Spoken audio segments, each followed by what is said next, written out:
Hello folks, welcome to my channel, Smirk Genz. Let's dive into a new story of heroism, miracles, and bravery. So, sit back and relax. Enjoy. The story of Buddha. Once upon a time, in the kingdom of Kapilvastu, lived King Suddhodana and Queen Mahamaya. The queen gave birth to a lovely boy at Lumbini Gardens. The king and the queen named their son Siddhartha. Unfortunately, the queen died 7 days later after the boy was born.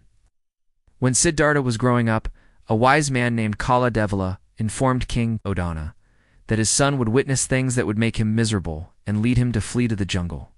As a result, the king never let his son leave the royal walls. Siddhartha was a bright and cheerful boy who was very compassionate and caring. Siddhartha and his cousin Devadutta were walking in the palace one day. Devadutta observed a swan nearby and shot it down on the spot. Siddhartha was terrified when he saw the injured bird.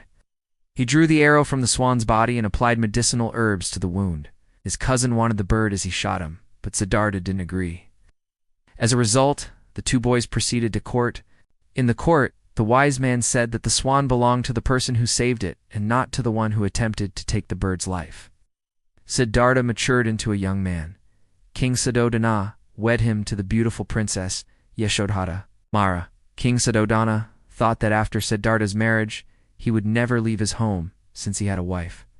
Siddhartha, on the other hand, felt dissatisfied inside the palace walls. Let's take a walk outside the palace, the prince urged his servant Chuna one day. On their walk, they came upon an elderly man who was hunched over. Siddhartha had never encountered an elderly person before. He asked Chuna, "What is that?" "This is an elderly gentleman," Chuna replied. "One day we'll all be elderly." Siddhartha returned to his palace, distraught.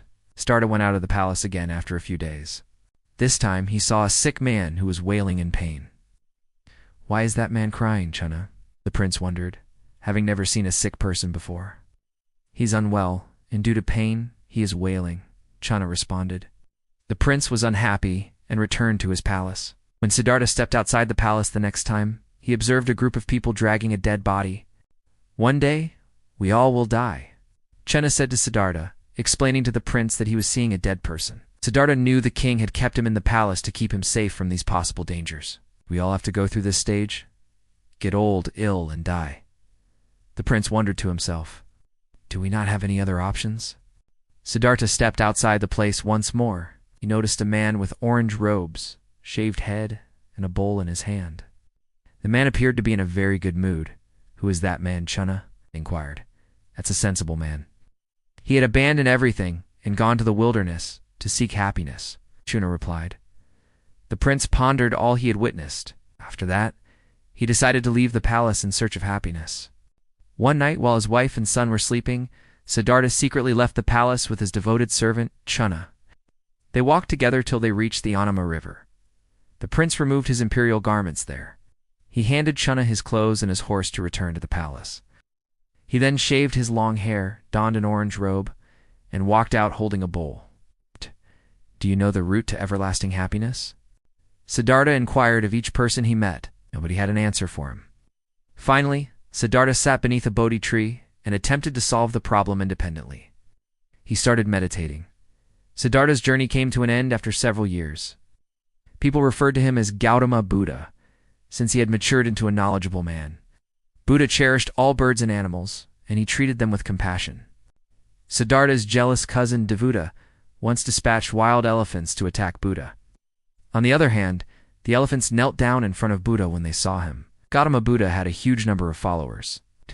He moved from place to place, sharing his knowledge with his followers and others. Gautama Buddha advocated that pleasure could be attained by being satisfied with what one had and treating all beings with kindness. When he returned to Kapilvastu, he was welcomed by the king, his father, his wife, and his son. Ananda, one of his relatives, became Gautama Buddha's devoted follower and took care of him as he grew older.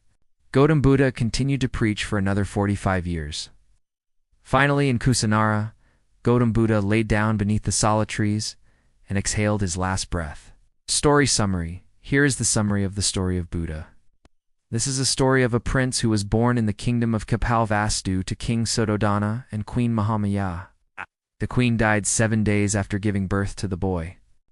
A wise man, Kala Devala, informed the king that his son would witness things that would make him miserable and lead him to flee to the jungle. As a result, the king gave orders that Prince Siddhartha would not cross the palace walls. After he grew up, he was married to a lovely princess, Yashodhara, and also had a son. One day, the prince stepped out of the palace and found an old man with a hunched back. His encounter was with a sick man who was wailing in pain. After that, he came across a dead body on his next walk. His servant told him that we would all become old, sick, and die one day. There was no other option. Finally, the prince saw a man with a shaved head, wearing orange robes and holding a bowl in hand. His servant told him that the man had abandoned everything and gone to the wilderness to seek happiness. Siddhartha left his palace in search of happiness and truth. He left all his imperial things behind, got dressed in orange robes, shaved his head, and carried a bowl. On his way, he asked people where to find happiness. No one had an answer for him. Finally, Siddhartha sat under a Bodhi tree and started meditating. After several years, his journey came to an end. He continued preaching for another 45 years. He took his last breath under the sala trees in Kusinara. The end. Thank you for watching. Like and subscribe to my channel Smirk Genz for more contents and stories like this. See you.